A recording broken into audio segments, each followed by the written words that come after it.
Francis തന്നോട് തന്നെ പറഞ്ഞു, ഇനിമേൽ ദൈവം മാത്രമേ എനിക്ക് പിതാവായിട്ടുള്ളൂ. എനിക്കിപ്പോൾ സ്വർഗസ്ഥനായ പിതാവേ എന്ന് പരമാർത്ഥമായി വിളിക്കാം. എന്റെ ദൈവമേ, എന്റെ സർവസ്വമേ എന്നതായി ജീവിത തത്വം. തെരുവീതിയിലേക്ക് ഇറങ്ങിയ ഫ്രാൻസിസിന് ശിഷ്യന്മാർ ധാരാളമുണ്ടായി. അങ്ങനെ ഫ്രാൻസിസ്കൻ സഭ ആരംഭിച്ചു.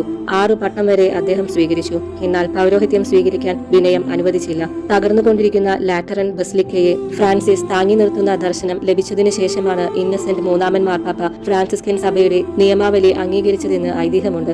1224 കുരിശിന്റെ പുകഴ്ചയുടെ തിരുനാളിൽ ക്രിസ്തു തന്റെ പഞ്ചശതങ്ങൾ ഫ്രാൻസിസിൽ പതിച്ചു. എന്നെ സമാധാനത്തിന്റെ ഉപകരണമാക്കണമേ എന്ന് പ്രാർത്ഥന, സൂര്യകീർത്തനം മുതലായവ അനേകരെ സ്പർശിച്ചിട്ടുള്ള കൃതികളാണ്. സൂര്യചന്ദ്ര നക്ഷത്രാദികളും സസ്യലതാദികളുമെല്ലാം ഫ്രാൻസിസിന് സഹോദരരാണ്. അവയും ദൈവത്തിന്റെ സൃഷ്ടികളല്ലേ. മരണശയ്യയിൽ സൂര്യകീർത്തനത്തിന്റെ അന്തിമവാക്യം കൂട്ടിച്ചേർത്തു, സഹോദരി, മരണത്തെ പ്രതി കർത്താവ് സ്തുതിക്കപ്പെടട്ടെ. 1226 ഒക്ടോബർ 4-ന് 45-ാമത്തെ വയസ്സിൽ രോഗബാധിതനായി ഫ്രാൻസിസ് മരിച്ചു. എളിമയുടെയും ദാരിദ്ര്യത്തിന്റെയും മൂർത്തീകരണമായ ഫ്രാൻസിസ് നഗ്നനായി തറയിൽ കിടന്നാണ് മരിച്ചത്. ക്രിസ്തുവിന്റെ പകർപ്പായിരുന്നു ഫ്രാൻസിസ് അസീസി. വിനീത നിസ്വൻ. 1 ഡസൻ ഫ്രാൻസിസ് അസീസിമാർ റഷ്യയിൽ ഉണ്ടാകുകയാണെങ്കിൽ റഷ്യ മാനസാന്തരപ്പെടുമെന്ന് കമ്മ്യൂണിസ്റ്റ് നേതാവായ ലെനിൻ അഭിപ്രായപ്പെട്ടിട്ടുണ്ട്.